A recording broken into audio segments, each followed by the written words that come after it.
India کے شہر آگرہ میں مغلیہ سلطنت کے آرکیٹیکٹس کا ایک ایسا شاہکار موجود ہے جسے دنیا تاج محل کے نام سے جانتی ہے۔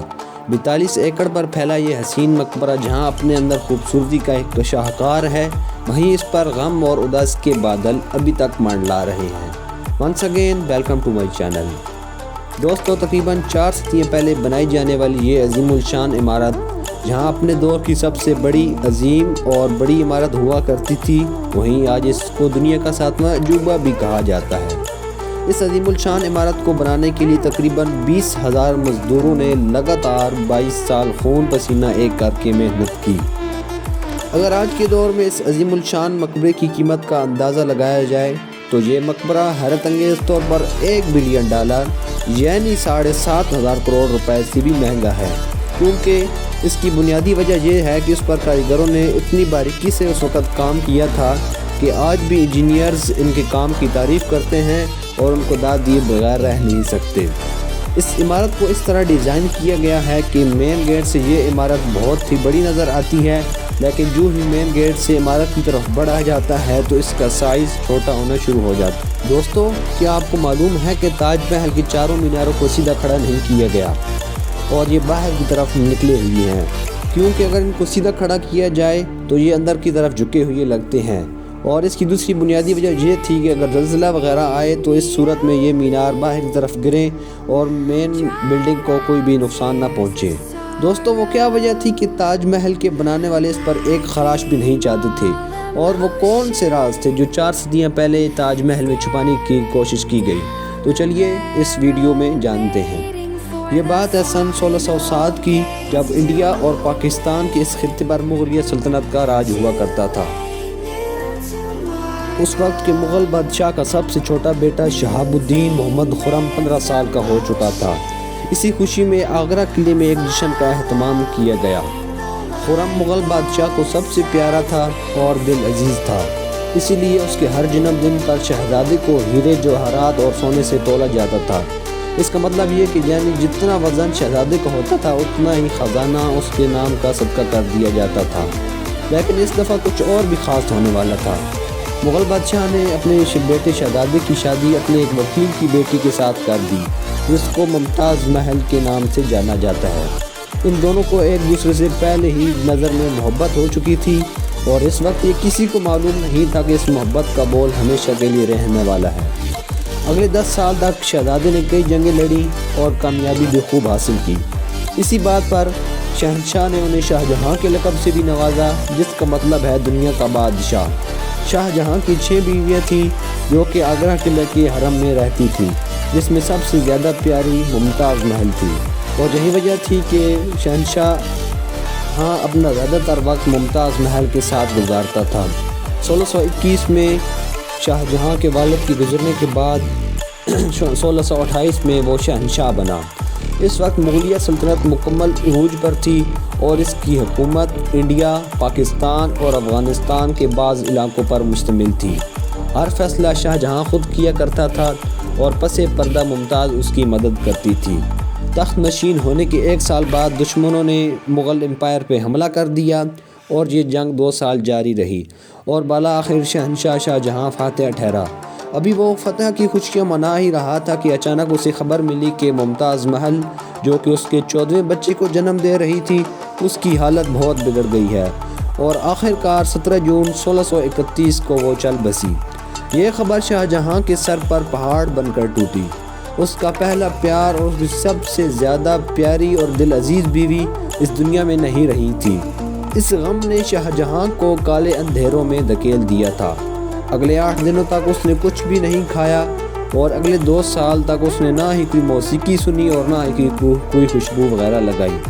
مرنے سے پہلے اس کی بیوی ممتاز محل نے اس سے ایک خواہش کی تھی کہ اس کی قبر کو دنیا کے خوبصورت ترین مقبرے میں بنایا جائے۔ ممتاز محل کی اس خواہش کو پورا کرنے کے لیے شاہ جہاں نے اپنی ساری زندگی اور اپنی ساری دولت وقف کرنے کا ارادہ کیا۔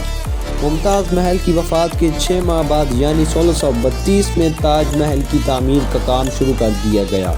تقریباً 20,000 مزدوروں اور کاریگروں کو سلطنت بھر سے آگرہ میں اکٹھا کیا گیا، اور لشکروں کے لشکر شاہ جہاں کے حکم پر آگرہ بلا لیے گئے۔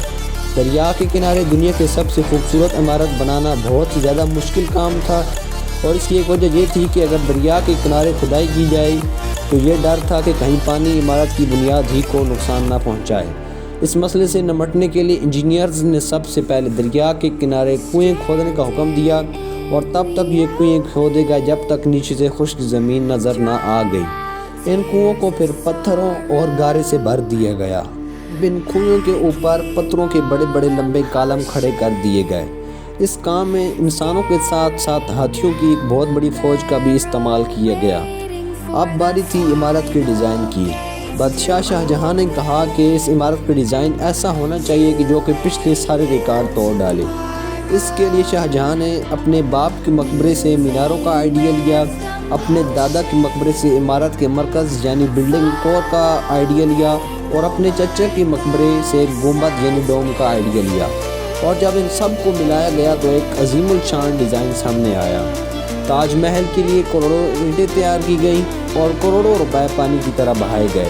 شاہی خزانہ دن بدن کم ہوتا جا رہا تھا، لیکن بادشاہ کو کسی چیز کی کوئی پرواہ نہیں تھی۔ وہ جلد از جلد اس کام کو مکمل کرنا چاہتا تھا۔ شاہ جہاں نے 20,000 مزدوروں اور کاریگروں کے لیے آس پاس کے علاقوں سے اناج آگرہ منگوا لیا تھا۔ کئی سال کی محنت کے بعد عمارت کا سٹرکچر مکمل ہو چکا تھا، اور اب اس کو سنگ مرمر سے سجانے کی باری تھی۔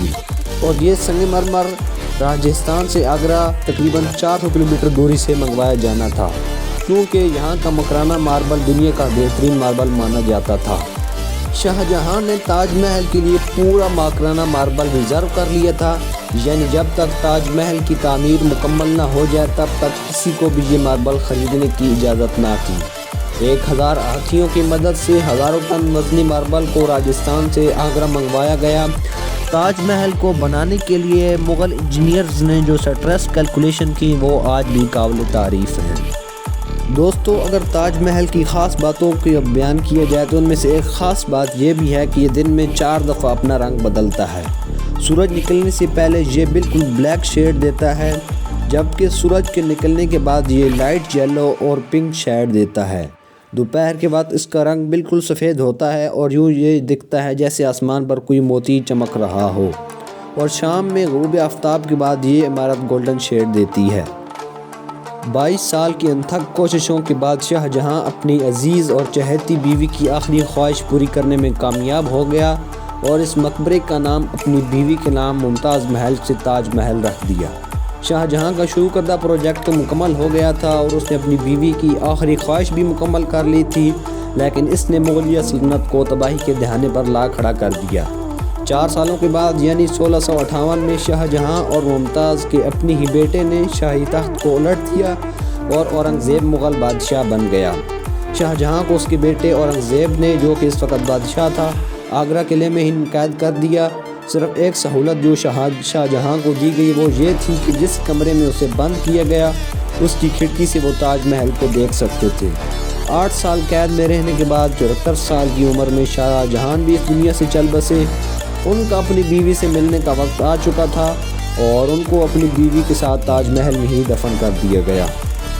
دوستو، اب ہم بات کرتے ہیں کہ دوران تعمیر تاج محل کے بارے میں بہت ساری خبریں سامنے آتی رہیں، جن میں سے کچھ میں شامل کرتا ہوں۔